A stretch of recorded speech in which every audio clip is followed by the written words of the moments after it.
ഹരിഹരപുത്രായ മഹാശാസ്ത്രേ നമഃ.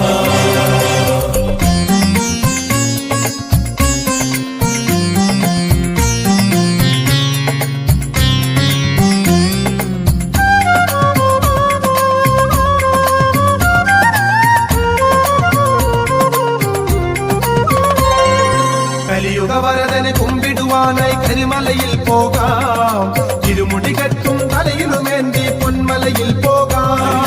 തിരുവേലിയിൽ പോയി പാട്ടുകൾ പാടി കേട്ടതുള്ള ഞാൻ, സോദര സത്യസമത്വം വരുവാൻ അഭയം നൽകണം. കലിയുഗവരദന്